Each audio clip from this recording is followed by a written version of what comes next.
Assalamualaikum warahmatullahi wabarakatuh. Sahabat kalian yang berbahagia, kita bertemu kembali dan kita coba mengulas majalah Hidayatullah edisi September.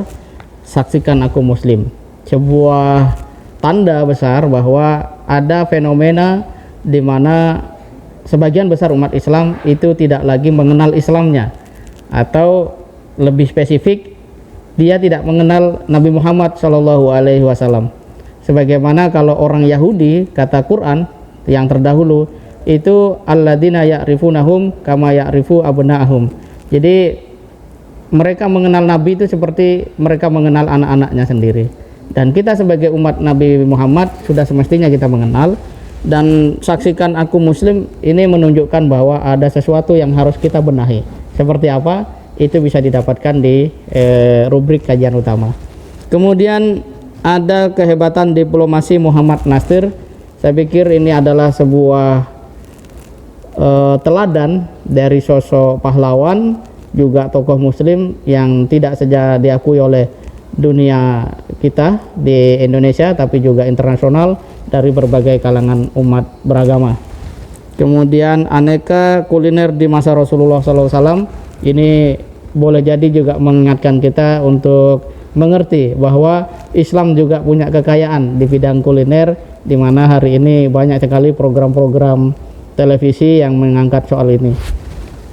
Kemudian kepada orang tua, anak belajar mendendam. Wah, ini kayaknya tulisan yang sangat penting bagi keluarga, agar anak-anak kita tidak, tanpa kita sadari, ternyata menjadi orang-orang yang sempit cara berpikirnya, mudah untuk tersinggung, kemudian perlahan-lahan menjadi orang yang kita tidak inginkan.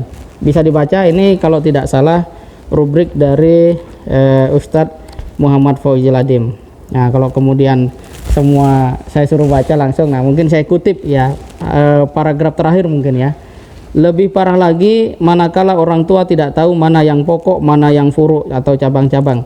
Perhatian kepada bakat sampai-sampai melalaikan fardu ain dalam urusan mendidik anak karena menganggapnya sekedar bakat.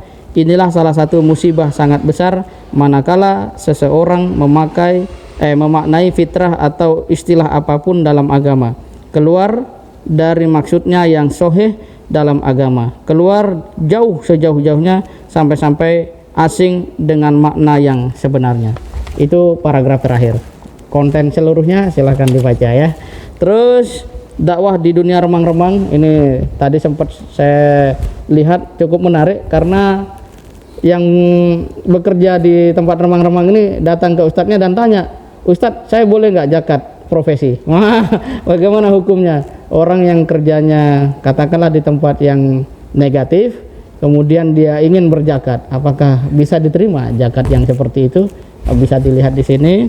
Kemudian gerakan keilmuan di Hagia Sophia, ini juga sangat menarik, bahwa hadirnya masjid, kembalinya masjid itu akan membuat banyak program dan gairah kebangkitan umat. Di dalam konteks Hagia Sophia, sejak ditaklukkan oleh Muhammad Al-Fatih, sejak itu ya muncul berbagai macam majelis-majelis atau sekolah-sekolah yang membahas tentang keilmuan di dalam Islam. Sahabat kalian, pada edisi September ini saya melihat bahwa poin penting yang menjadi catatan bagi kita sebagai umat Islam adalah kita pertama harus memahami Islam ini dengan sebaik-baiknya, mengenal Rasulullah dengan sedekat-dekatnya.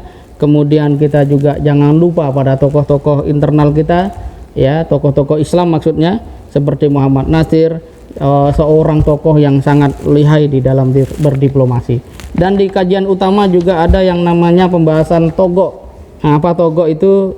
Ya, sekilas adalah sebuah kondisi mental yang menganggap dirinya itu lebih hebat dari apapun, dirinya itu mulia sehingga tidak layak untuk melakukan hal-hal yang dianggapnya rendah, walaupun itu benar, walaupun itu baik, seperti memungut sampah, mengerjakan pekerjaan yang katakan kasar, dan seterusnya. Bagi orang beriman itu penting untuk dilakukan sebagai upaya untuk menjadikan hati kita bersih, hati kita tidak dijadikan singgasana kesombongan. Saya pikir ini yang dapat saya sampaikan.